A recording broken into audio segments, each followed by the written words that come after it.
एक घने जंगल में बहुत से पशु पक्षी बहुत ही प्यार से पेड़ों पर अपना घोंसला बनाकर रहा करते थे। उसी जंगल में एक बुलबुल नाम की चिड़िया अपनी माँ टुनटुनी और पिता कालू कौड़ी के साथ रहा करती थी। बुलबुल को कहानियों का बड़ा शौक था और वो कहानियों में ही खो जाया करती थी। एक दिन वो अपनी माँ के पास आई। मम्मी, मुझे गुलाब जामुन का पेड़ चाहिए जिस पर ढेर सारे गुलाब जामुन लगे हों। अरे बुद्धू, गुलाब जामुन का पेड़ नहीं होता, गुलाब का पेड़ होता है और जामुन का पेड़ होता है, पर गुलाब जामुन का कोई पेड़ नहीं होता है। गुलाब जामुन तो एक मिठाई है, भला मिठाई पेड़ पर कैसे उगेगी? उसे तो हलवाई कढ़ाई में बनाता है।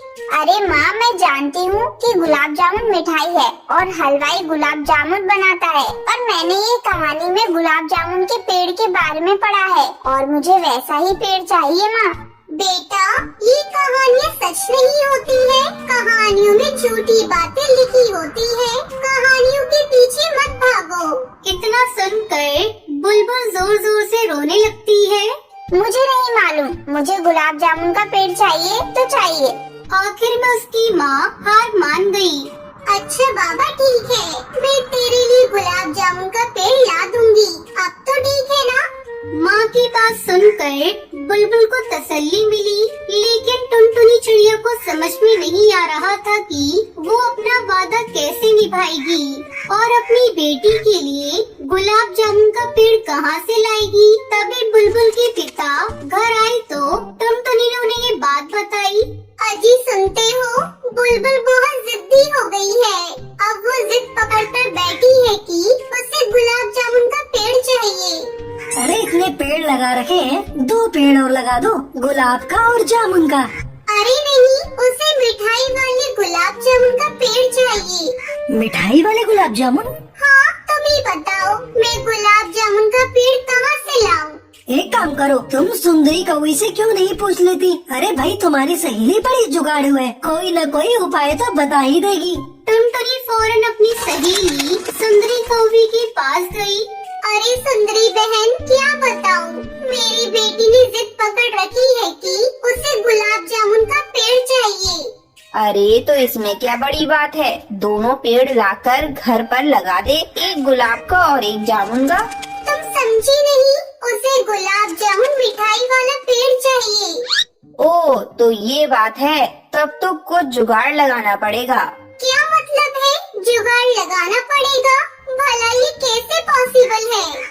Everything is possible. अपनी बेटी से कहो कि इस बार उसके जन्मदिन पर तुम उसे गुलाब जामुन का पेड़ लाकर दोगी। अब तुम जाकर जन्मदिन की तैयारी करो। उसके जन्मदिन पर गुलाब जामुन का पेड़ गिफ्ट पैक होकर तुम्हारे घर पहुंच जाएगा। ये सुनकर टुनटुनी वहाँ से चली गई और अपने घर पहुँची। उसे देखकर बुलबुल तुरंत उसके पास आई और जिद करने लगी।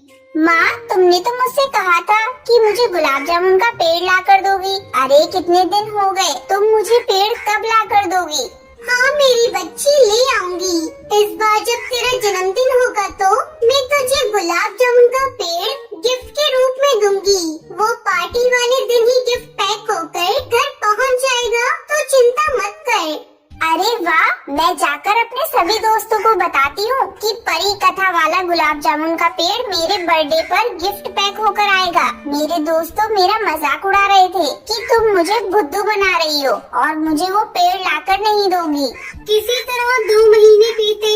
उस दिन बुलबुल का जन्मदिन था और टुनटुनी को अभी भी समझ में नहीं आ रहा था कि सुंदरी गुलाब जामुन के पेड़ का बंदोबस्त कैसे कर पाएगी। टुनटुनी चिड़िया सुंदरी के घर गई।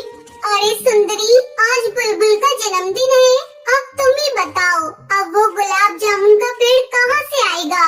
मैंने कहा था ना कि गुलाब जामुन का पेड़ खुद घर पहुंच जाएगा। मैंने ऑर्डर कर दिया है। टुनटुनी को बहुत आश्चर्य हुआ। वो खुद गुलाब जामुन का पेड़ देखने के लिए बड़ी उत्सुक थी। सही समय पर बर्थडे शुरू हुआ। माँ, तुम मुझे गिफ्ट में गुलाब जामुन का पेड़ देने वाली थी, वो कहाँ है?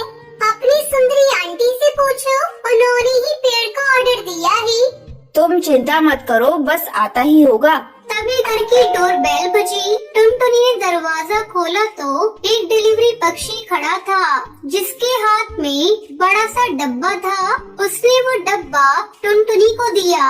ये लीजिए मैडम, आपका गुलाब जामुन के शेप वाला बर्थडे केक। टुनटुनी चिड़िया ये सुनकर खुश हो गई।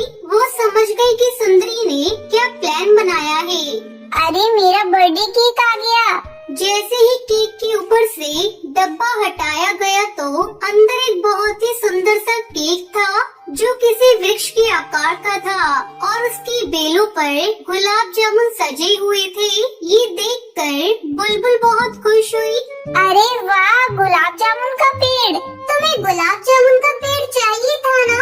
अब यही तुम्हारा गिफ्ट है। अब अगर तुमने केक काटा तो तुम गुलाब जामुन के पेड़ से हाथ धो बैठोगी, और अगर तुम गुलाब जामुन का पेड़ संभाल कर रखोगी तो बर्थडे का केक नहीं काट पाओगी। तो तुम डिसाइड करो कि तुम्हें क्या करना है। मैं तो केक काट लूंगी और फिर उसके सारे गुलाब जामुन भी गपागप खा जाऊंगी। पार्टी में आए सभी पक्षी हंसने लगे। इस प्रकार बुलबुल की जिद भी पूरी हो गई और सबको एक यूनिक बर्थडे केक भी खाने को मिला।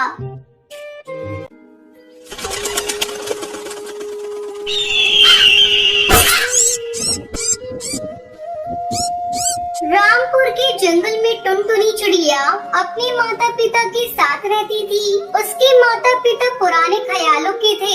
एक दिन टुनटुनी चिड़िया स्कूल से पढ़कर घर आई तो उसकी माँ सुंदरी कौवी उससे कहती है, बिटिया कल से तेरा स्कूल जाना बंद। माँ, मेरा स्कूल जाना बंद क्यों होगा? कल से मेरी परीक्षा शुरू होने वाली है। टुनटुनी चिड़िया, मैंने तुझसे एक बार कह दिया ना, कल से तुझे स्कूल जाने की कोई जरूरत नहीं। कल तुझे देखने तेरे ससुराल वाले आ रहे हैं और अगले हफ्ते शादी है, इसलिए तू अब से घर में रहेगी। लेकिन माँ, अभी तो मैं बहुत छोटी हूँ। आप लोग मेरी शादी करना क्यों चाहते हैं? मुझे अभी शादी नहीं करनी, मुझे तो पढ़ना है। अरे करमजली, जरा धीरे बोल। तेरे पिताजी ने अगर सुन लिया तो तेरे टुकड़े टुकड़े करके फेंक देंगे। अब जाकर जल्दी से हाथ मुंह धो ले। मैं तेरे लिए भोजन परोस रही हूँ। आज मैंने तेरी मनपसंद की पनीर की सब्जी और रोटी बनाई है। और हाँ, रात को पहले हल्दी और चंदन की उपटन लगा लेना, इससे चेहरे पर रौनक आ जाएगी। माँ, ऐसा मेरे साथ क्यों कर रही हो? क्यों मेरी दुश्मन बन गई हो? किसी तरह मेरी शादी होने से रोक लो माँ, मैं तुम्हारे आगे हाथ जोड़ती हूँ।